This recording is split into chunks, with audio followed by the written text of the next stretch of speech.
7 மாதங்களில் 2800 கோடி ரூபாவிற்கு இறக்குமதி. கொழும்பு துறைமுகத்திற்கு அருகில் தரித்து நிற்கும் 3 எரிபொருள் கப்பல்கள்.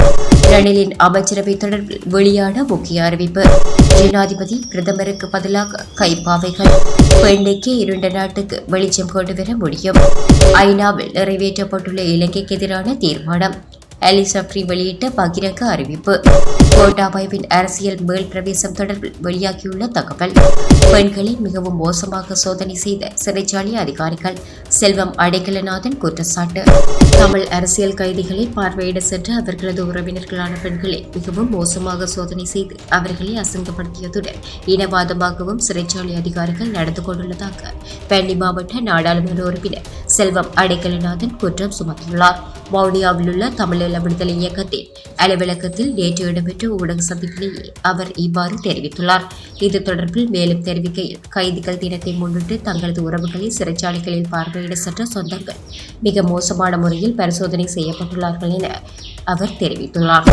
மக்களால் நிராகரிக்கப்பட்ட நிதியமைச்சரும் ஜனாதிபதியும் பிரதமரும் வெளியேறி சென்ற போதிலும் இன்று அவர்களின் கைப்பாவை ஒருவரை ஜனாதிபதியாக்கி மோட்டு அரசாங்கம் பல்வேறு தீர்மானங்களை மேற்கொண்டு நாட்டை அளித்து வருவதாகவும் மக்கள் துன்பங்களை அனுபவிக்கும் வேளையிலும் காக்கை அரசாங்கம் தமக்கு விசுவாசமாக இருப்பவர்களுக்கு அமைச்சு பதவிகளை வழங்குவதன் மூலம் பெரும் வரப்பிரசாதங்களை வழங்கி வருவதாகவும் எதிர்க்கட்சித் தலைவர் சஜித் பிரேமதாச தெரிவித்தார்.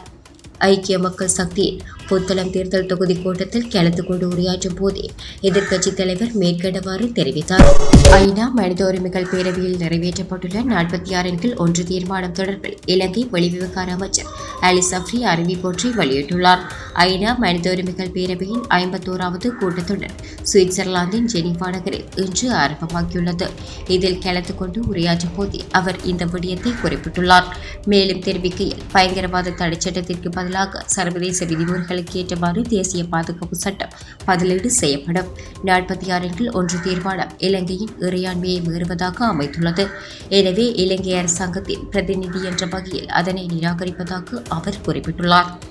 ஐக்கிய நாடுகள் மனித உரிமைகள் பேரவையில் இலங்கைக்கு எதிராக பிரித்தானியா தலைமையிலான இணை அனுசரணை நாடுகளால் கொண்டுவரப்பட்டுள்ள 46 பிரேரணை கடந்த வருடம் மார்ச் மாதம் மேலதிக வாக்குகளால் நிறைவேற்றப்பட்டுள்ளது. இலங்கைக்கு எதிரான இந்த தீர்மானத்திற்கு ஆதரவாக 22 நாடுகளும் எதிராக 11 நாடுகளும் வாக்களித்திருந்ததோடு 14 நாடுகள் வாக்களிப்பில் கலந்து கொண்டிருக்கவில்லை என்பது குறிப்பிடத்தக்கது. இலங்கை தொடர்பான மனித உரிமைகள் ஆணையாளரின் அறிக்கை வாசிக்கப்பட்ட பின்னர் இலங்கை அரசாங்கத்தின் பதிலுரையின் போதே அலி சப்ரி இந்த விடயத்தை கூறியுள்ளார். இதேவேளை பயங்கரவாத தடை சட்டத்திற்கு பதிலாக சர்வதேச சிறந்த நடைமுறைகளுக்கேற்ப விரிவான தேசிய பாதுகாப்பு சட்டத்தை இலங்கை கொண்டுவரும். எமது மக்கள் எதிர்நோக்கும் சமூக பொருளாதார இன்னல்கள் தொடர்பில் அரசாங்கம் மிகவும் உணர்திறனை கொண்டுள்ளது. சமூகத்தின் வாழ்க்கைக்கு அத்தியாவசியமான பொருட்களை வழங்குவதன் மூலம் அவர்களின் நல்வாழ்வை உறுதிப்படுத்த உடனடி பல்நோக்கு நடவடிக்கைகள் ஆரம்பிக்கப்பட்டுள்ளன. கடுமையான தடைகள் மற்றும் சவால்கள் இருந்த போதிலும் சுதந்திரமான உள்நாட்டு நிறுவனங்களின் ஊடாக மனித உரிமைகள் மற்றும் நல்லிணக்கத்தை பாதுகாப்பதில் உறுதியான முன்னேற்றத்தை தொடர்வதில் இலங்கை உறுதியாக உள்ளது. அத்துடன் களத்தில் உண்மையான முன்னேற்றத்தை ஒப்புக்கொண்டு இலங்கைக்கு ஆதரவளிக்க வேண்டிய அவசியம் உள்ளது.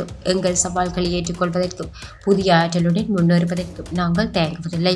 பொருளாதார முயற்சியே எங்களின் உடனடி அக்கறை என்றாலும் நமது மக்களின் மனித உரிமைகளை முன்னேற்றுவதற்கு சமமான முன்னுரிமை உள்ளது என்றும் அமைச்சர் தெரிவித்துள்ளார்.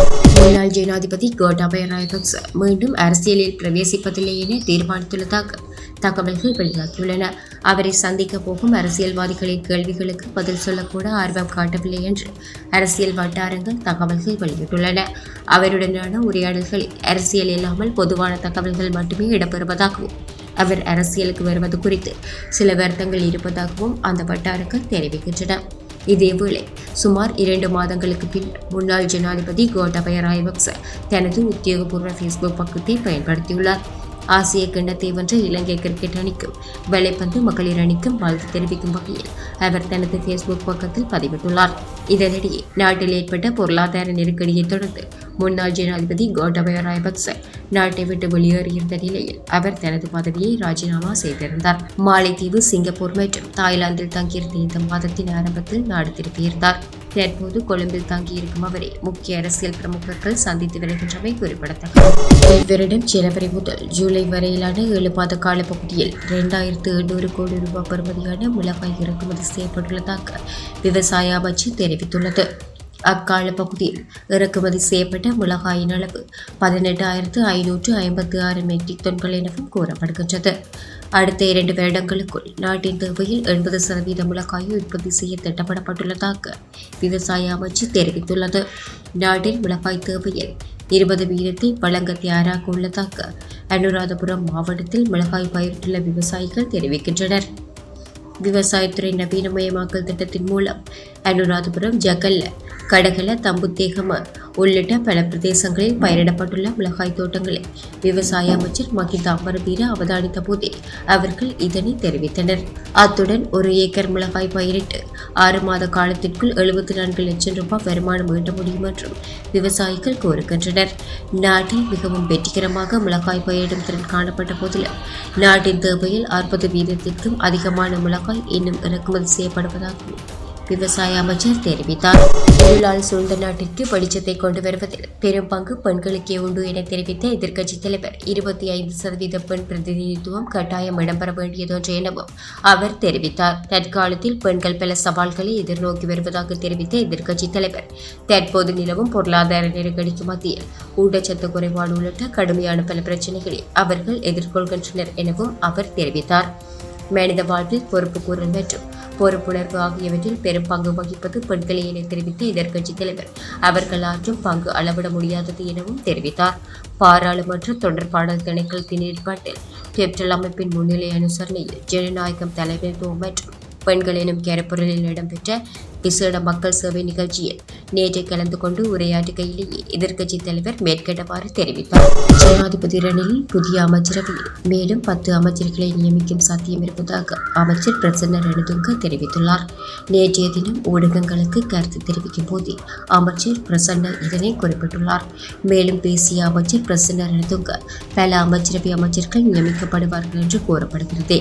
அது உண்மையா என கேட்கப்பட்ட கேள்விக்கு பதிலளிக்கையில் நியமிக்கப்பட வேண்டும் என்று நினைக்கிறேன். இருப்பினும் மேலும் 10 அமைச்சரவை அமைச்சர்கள் நியமிக்கப்படலாம்.